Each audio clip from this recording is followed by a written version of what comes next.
अपने सुख के लिए ही सब जीव प्यार करते हैं, सब क्रियाएं करते हैं, सब विचर रहे हैं केवल अपने सुख के लिए।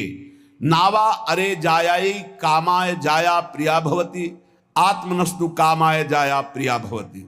इसी तरह से जो पुत्र वित्त जो भी सुख है वो अपने सुख के लिए है। हमें सुख मिलता है इसलिए हमें पुत्र प्रिय है, पुत्री प्रिय है, धन प्रिय है, मकान प्रिय है, हमें सुख मिलता है। जिस दिन हमें सुख मिलना बंद हो गया हमारा प्यार कहीं नहीं रह जाएगा। अब ये सुख का तारतम्य देखना है कि वास्तविक क्या इनमें सुख है।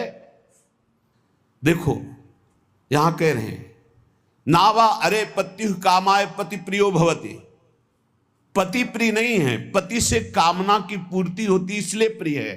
ऐसे कितने उदाहरण हैं, पुत्र के लिए, पत्नी के लिए, माता पिता के लिए, अलग अलग संबंधों में।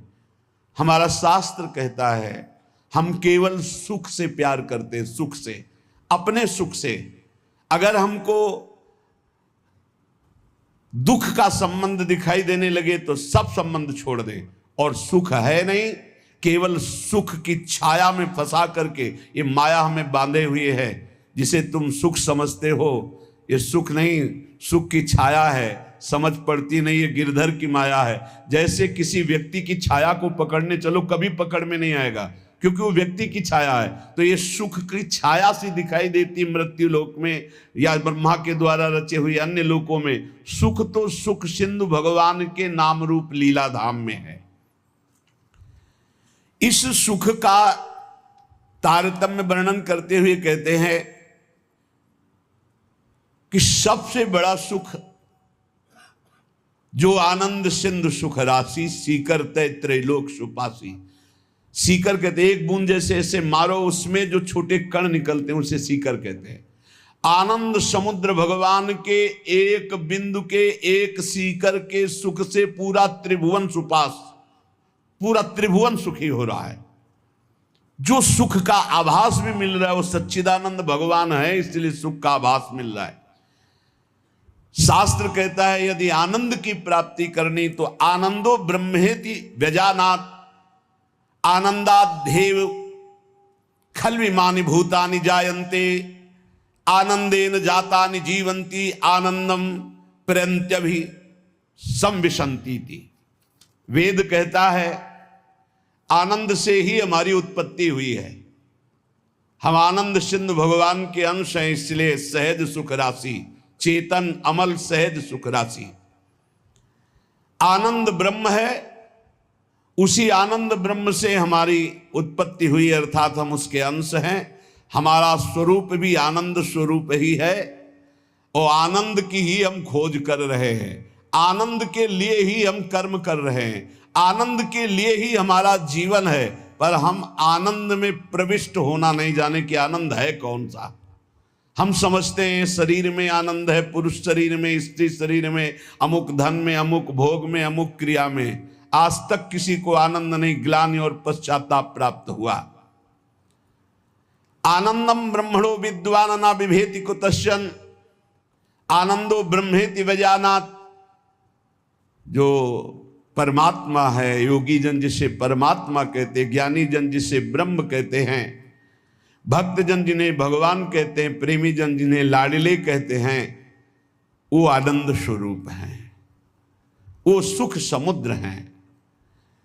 भयग्रस्त प्राणी जब तक इनकी शरण में नहीं आएगा तब तक कुछ भी कर ले वो आनंद को प्राप्त नहीं हो सकता। हमारा सब जगने से लेकर सोने तक और बाल्यावस्था से लेकर के वृद्धावस्था तक और जन्मने से लेकर मरने तक एक ही चेष्टा है कि मुझे आनंद मिल जाए, क्योंकि हम आनंद के अंश है, आनंद की खोज कर रहे हैं।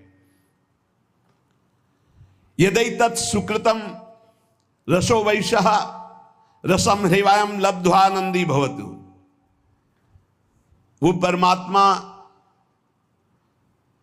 स्वयं रूप तत्व रूप है, पूर्ण रस स्वरूप है, और जो इस रस स्वरूप परमात्मा को जान लेता है वो ब्रह्मानंद में डूब जाता है, वो आनंदमय हो जाता है।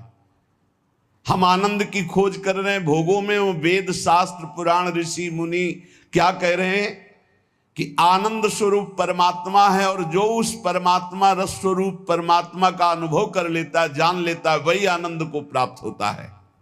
देखो, आनंद का तारतम्य बतलाते हुए श्रुति कहती है,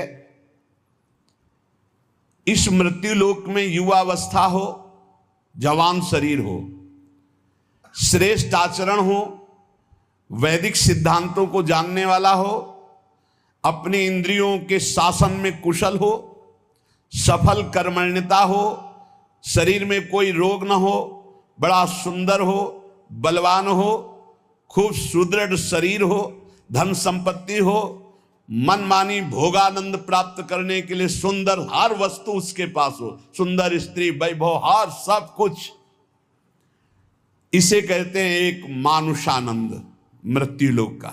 सुनते जाना, इसे कहते हैं मानुषानंद। और जब कोई उत्तम कर्म करता है, शुभ कर्म करता है, तो उत्तम कर्म करके वो गंधर्व योनि को प्राप्त होता है, उसको मनुष्य गंधर्व कहते हैं।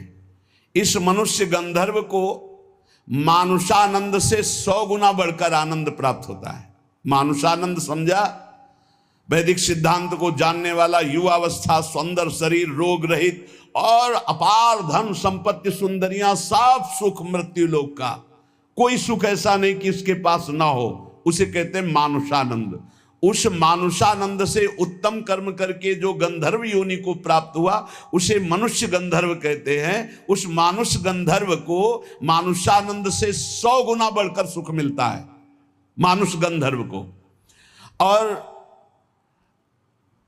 उस मनुष्य गंधर्व के आनंद से 100 गुना बढ़कर के देव गंधर्व, जो देवता गंधर्व रूप में ये साधन करके गंधर्व बना, 100 गुना मानुषानंद से बढ़कर, और उस मनुष्य गंधर्व से देव गंधर्व को 100 गुना बढ़कर के ये देव जाति स्वयं प्रकट हुए गंधर्व योनि में।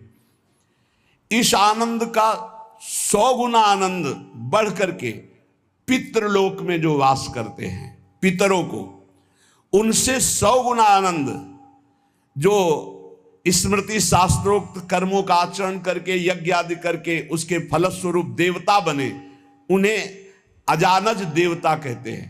पितरों से 100 गुना आनंद बढ़ करके अजानज देवता को प्राप्त होता है, और अजानज देवता से बढ़कर 100 गुना देवताओं को आनंद प्राप्त होता है, जो देव योनि में सीधे प्रकट हुए हैं।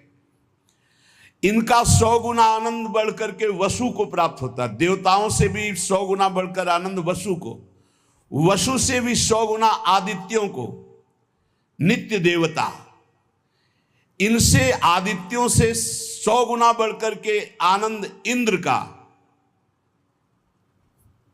देखो कितना तारतम्य है आनंद का। और इंद्र के आनंद से 100 गुना आनंद बढ़कर के बृहस्पति जी का, बृहस्पति जी के आनंद से 100 गुना आनंद बढ़कर के प्रजापतियों का, दक्ष प्रजापति आदि, ऐसे प्रजापतियों के 100 गुना आनंद बढ़कर के परमेष्ठी पद ब्रह्मा के पद में। और जिनको ब्रह्मलोक तक कहीं आसक्ति नहीं है, ऐसे जो ब्रह्मनिष्ठ श्रोत्री महापुरुष हैं, उनके उस अखंडानंद का तो वर्णन ही नहीं किया जा सकता, जिसे मोक्ष सुख कहते हैं। इस प्रकार सर्वोपरि हुआ ब्रह्मानंद, जो ब्रह्म सुख परमेष्ठी पद है, उससे भी कई गुना बढ़ करके ब्रह्मानंद है, सर्वोपरि आया ब्रह्मानंद।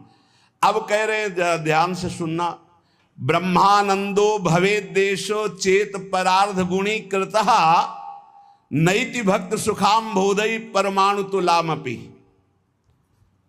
परार्ध कहते हैं एक के ऊपर 17 शून्य लगावे, एक लिखे और 17 शून्य लगावे तो जो संख्या बनती है उसे परार्ध कहते हैं। अगर ब्रह्मानंद में 1 और 17 शून्य लिख करके गुणा किया जाए मानुषानंद से 100 गुना 100 गुना 100 गुना 100 गुना ऐसे बढ़ते आए, तो सबसे बड़ा सुख हुआ परमेष्ठी पद ब्रह्मा का, और ब्रह्मा से अनंत गुना बढ़कर सुख हुआ ब्रह्मानंद, मोक्ष सुख। और उसमें परार्ध गुणी कृतः, एक लिख करके 17 शून्य लगा करके ब्रह्मानंद में गुणा किया जाए तो प्रिया प्रीतम के प्रेम रस के आगे वो कुछ नहीं है।